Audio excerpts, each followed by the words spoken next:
Hola, hola mis amigos, una vez más, buenos días, aquí estamos al pie del cañón para poderles compartir la reflexión de esta mañana.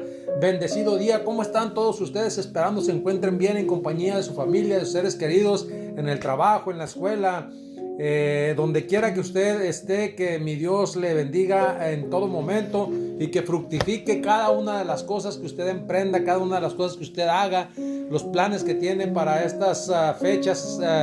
Muchas personas se reúnen buscando esa paz en la familia y deseo con todo mi corazón que se les cumplan todos los deseos y los anhelos de su corazón. Hoy miércoles 6 de diciembre es el ombliguito de la semana, así le llamamos nosotros. Aquí estamos al pie del cañón para iniciar nuestra reflexión, no sin antes recordarles, mis amigos, por favor, y suscríbase. Ahí cuando se suscriba le van a aparecer las campanitas, póngale todas las notificaciones para que le estén apareciendo cada que subamos contenido. Usted tenga la primicia de poder disfrutar del contenido que estamos llevando hasta su hogar con toda la alegría, con toda la intención y con todo el ánimo, porque creemos en un Dios poderoso que obra también milagros en nuestra vida, en nuestra actualidad. Simplemente tenemos que tener fe y Él va a proveer, Él va a sustentar, Él va a solventar todo lo que los planes que tú tengas, siempre y cuando tú te dirijas con Él y creas que puede suceder en su palabra, en todo lo que tú hagas, que Dios te llene de bendiciones. Vamos a dar inicio, no sin antes también invitarles para poder tener una palabra de oración. Vamos a inclinar nuestro rostro para poder orar. Oremos. Buen Dios y Padre, gracias, Señor, una vez más porque nos has dado la vida, la salud, Señor. Te pedimos perdón, Señor, por el mal uso de tu palabra, por las cosas que hemos hecho o dicho mal, Señor, que no han sido de tu agrado. Por favor, Señor, ayúdanos a reflexionarlas, a entender, Señor, cuál es tu plan y a comprender que solo tú, Señor, solo en ti podemos encontrar esa paz, ese gozo. Buen Dios, dirígenos, Padre, en todo momento, líbranos, Señor, como siempre, de toda duda, de toda tentación, de todo pensamiento malo, y ayúdanos, buen Dios, a seguir creciendo en fe, en sabiduría y en fortaleza. Dirige tú, Señor, este programa, este canal, que es dirigido únicamente para honrar y glorificar tu nombre, buen Dios. Acompáñanos, lo rogamos y lo pedimos en el nombre de Jesús. Amén. ¿Cómo presentar a un nuevo Dios? Es el título de esta reflexión de esta mañana. ¿Cómo lo presentarías tú a ese Dios que acabas de conocer? Es un nuevo Dios, aquí se refiere a un nuevo Dios porque llega a la vida del pueblo de Atenas. ¿Cómo les va a presentar Pablo a ese nuevo Dios que ellos no conocen? Es nuevo porque es nuevo en ti, en las personas, porque este Dios al que nosotros llevamos siglos profesando es el Dios vivo al que ha sido, es y será por siempre, por los siglos de los siglos. ¿Cómo lo presentarías tú? Aquí Pablo dice que una vez que Pablo hubo captado la atención de los presentadores de Atenas, se dirigió a su audiencia, al Dios de los cielos. ¿Cómo les presentó? Primero ganó su atención. Y esto me recuerda a mí, mis amigos hermanos, una leve introducción. Yo estudié comunicación. Mi carrera es en comunicación. Y a nosotros lo que nos enseñaron así al principio, yo me recuerdo muy bien, ya hace muchos años de eso, pero nos enseñaron exactamente cómo nosotros tendríamos que llamar la atención de las personas, el no distraer a las personas con cosas que trajeras en la mano. Por ejemplo, nos decían que una pluma podía distraer la atención, que tú estuvieras haciendo un movimiento con la pluma, metiendo y sacándole la punta, detallitos de ese tipo, haciendo ademanes que distrajeran a las personas, nos decían que no lo hiciéramos. Entonces, para poder llamar la atención era poder meterte en sus pensamientos y tratar de que se concentraran y llamar la atención en toda y cada una de las cosas, que se interesaran por lo que tú estabas hablando ahí al frente de ellos. Eso es lo que me recuerdo que nos hacían mucho hincapié, de poder llamar la atención para que se les quedara el mensaje a las personas, para poder penetrar en sus pensamientos y así se quedaran con un mensaje bueno. En Hechos 17, 24, 27, ¿qué método adoptó Pablo aquí para que intentó llegar a todas estas personas? Vamos a leer Hechos 17, 24 al 27. Dice: Dios, que hizo el mundo y todas las cosas que en él hay, siendo Señor del cielo y de la tierra, no habita en templos hechos por manos humanas, ni es honrado por manos de hombres como si necesitase de algo. Dios no necesita de nosotros, nosotros necesitamos de Él, pues Él es quien les da toda vida y aliento y todas las cosas, y de una sangre ha hecho todo el linaje de los hombres para que habiten sobre toda la faz de la tierra, y le ha prefijado el orden de los tiempos y los límites de su habitación para que busquen a Dios, si en alguna manera palpando puedan hallarle, para que de alguna manera palpando puedan hallarle, aunque ciertamente no está lejos de cada uno de nosotros. Esto quiere decir que tú lo puedes encontrar, únicamente tienes que decidirte a querer encontrarlo, porque Dios no te puede obligar. Él no te va a obligar a que le sirvas, a que estés ahí atento a las necesidades de los demás si tú no quieres. Eso se llama libre albedrío. Él nos lo regala para que nosotros decidamos a quién queremos servir. Si servimos a las huestes celestiales o servimos a Satanás. Así que mis amigos, mis hermanos, dice, para el pueblo que se preocupaba lo suficiente por las cosas espirituales como para construir un altar a un Dios desconocido, las palabras de Pablo eran intrigantes. Un Dios creado que no vive en el templo no necesita nada de los humanos, sino que Él suple las necesidades humanas. Para la cultura impregnada de la mitología griega, en la que los dioses eran impredecibles, egocéntricos y crueles, la idea de un Dios como el que describía Pablo era un pensamiento maravillosamente intrigante. Y los hombres de el Areópago dieron sus primeros pasos hacia un Dios de amor. Pablo penetró, se ganó su confianza y empezaron a creer que realmente lo que el apóstol Pablo les decía y les estaba mostrando era al Dios verdadero. El hecho de que este Dios, al que no conocían, se daba a conocer, de hecho también deseaba que lo conocieran a Él. No solamente que tú le conocieras, sino que le conocieras a Él. Es probable que Pablo haya compartido más conceptos en el Areópago que las pocas palabras que Lucas registró en la historia, porque estoy seguro, mis hermanos, amigos, respecto a lo que aquí nos está comentando, que no fue la única vez o las únicas veces en el único lugar en Atenas, sino que fue a muchas ciudades a visitarlo, y Pablo utilizaba, casi puedo asegurarles, la Biblia no registra esto, pero casi las mismas estrategias en todos los lugares. Claro, con distintas palabras, eso estoy seguro, porque no a todas las personas se les puede hablar de la misma manera. Dice por ahí un dicho mundano, que no es lo que digas, sino cómo lo digas. Es probable que Pablo haya compartido más conceptos del Areópago, que las pocas palabras que Lucas registró en esta historia. Parece razonable, por cuestiones de espacio, que Lucas se limitara a resumir el discurso de Pablo.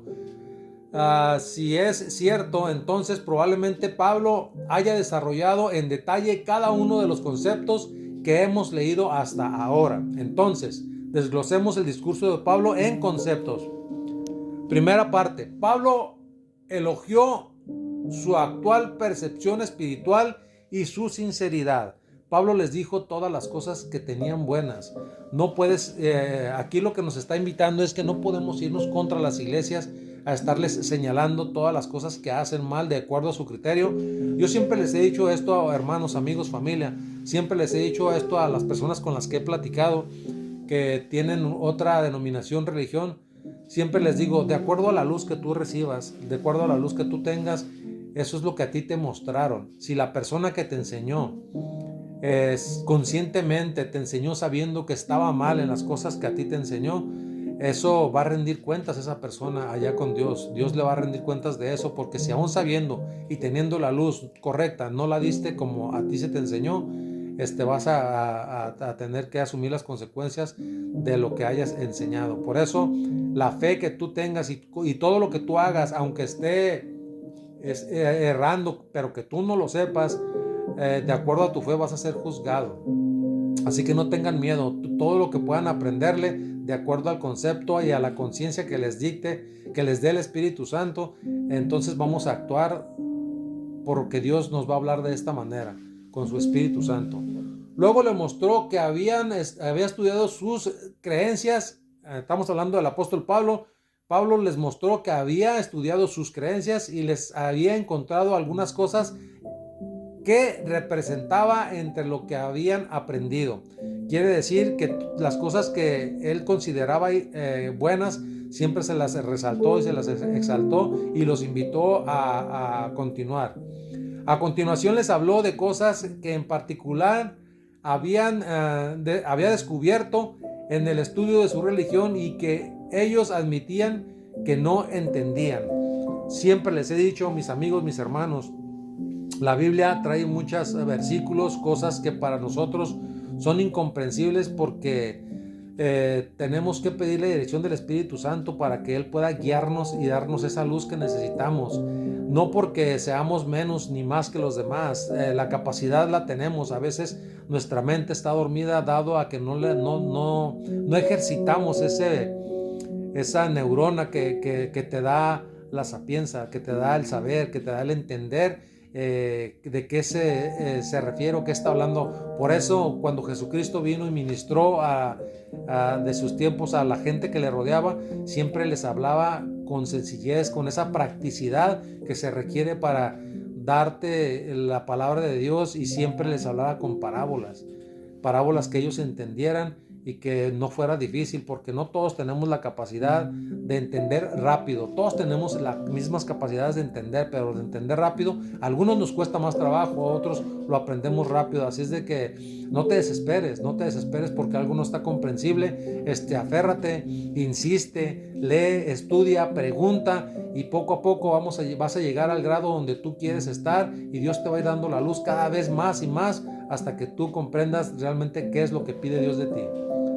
Después de eso, compartió el aspecto de Dios que sabía que necesitaban desesperadamente, que es el hecho de que Dios existe y que los amaba y no estaba lejos de Él.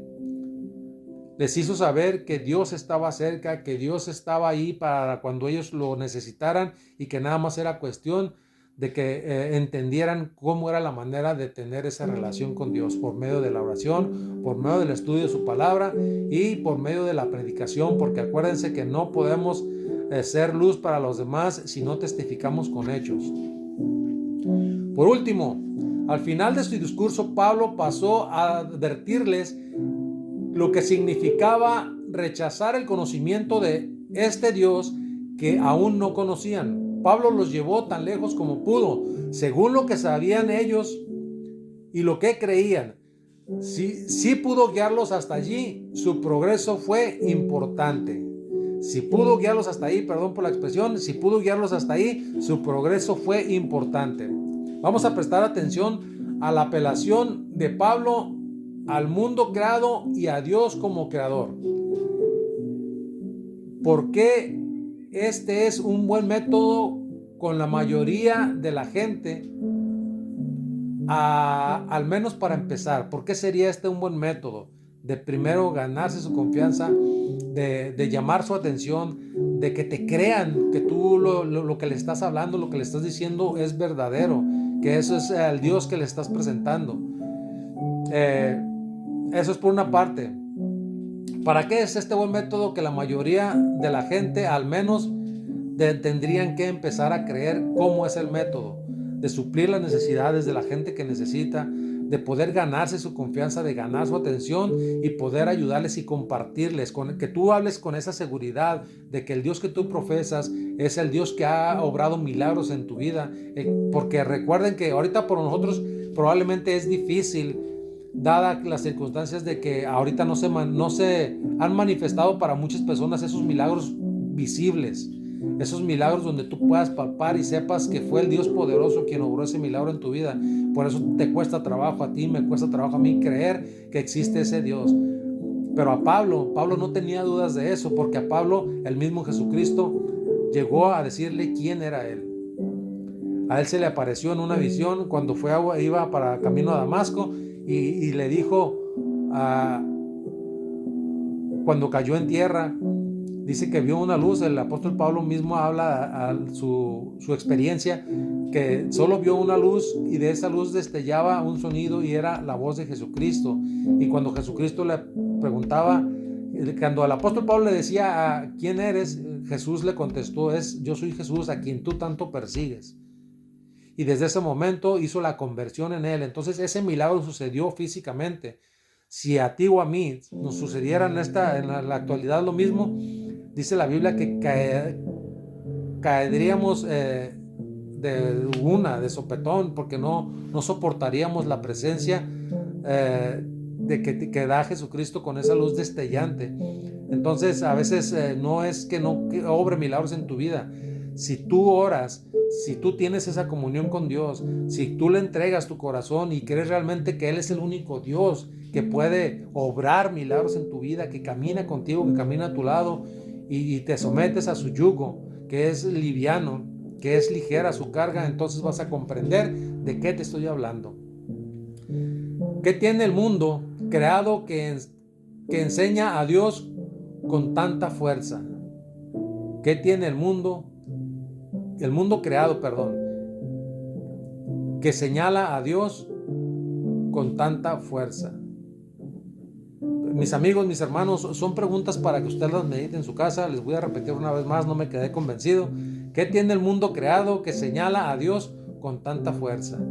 Medítelas en su casa. Les invito para que sigan orando, para que sigan haciendo su parte. Yo voy a seguir haciendo la mía. Recuerden que estamos en el programa Creciendo Juntos y estamos aprendiendo y creciendo juntos. Usted no es más, usted no es menos que yo. Estamos aquí echándole ganas, sufriendo las decadencias que tiene la humanidad, sufriendo las decadencias que tenemos como humanos, y estamos aprendiendo y creciendo en sabiduría, en fortaleza y en gracia para con Dios y para con los hombres. Quiero leerles la promesa que tengo aquí, que me gustó mucho, la escuché de otros predicadores, pero a mí me encantó. La cita se encuentra en Primera de Juan 3, 2 y 3. Primera de Juan 3, 2 y 3. Amados, ahora somos hijos de Dios y aún se ha manifestado lo que hemos de ser. Pero sabemos que cuando Él se manifieste seremos semejantes a Él, porque le veremos tal como Él es. Y todo aquel que tiene esta esperanza en Él se purifica a sí mismo, así como Él es puro. Con estas palabras, mis amigos, mis hermanos, los mando a la meditación. Mediten en todo lo que hemos estudiado y crean en ese Dios verdadero. Si tú tienes y quieres una relación con Él, órale. No permitas que merme tu fe nada más porque estás dependiendo de otras personas para que oren en tu vida. Ni el pastor, ni el sacerdote, ni ningún hombre religioso va a interceder por ti. Podemos ayudar orando para que aquello que tú deseas que sea hecho en tu vida, Dios lo escuche. Sí podemos servir de esa manera, pero la relación tú puedes tenerla directamente con ese Dios. Cuando tú lo empieces a conocer y sepas cómo es que Él trabaja, vas a comprender cómo es que puedes llevar tu vida y puedes llevarle también esperanza a los demás. Mis amigos, mis hermanos, mi nombre es Arturo Sánchez. Que Dios los bendiga. Nos vemos mañana. Dios mediante. Chao, chao.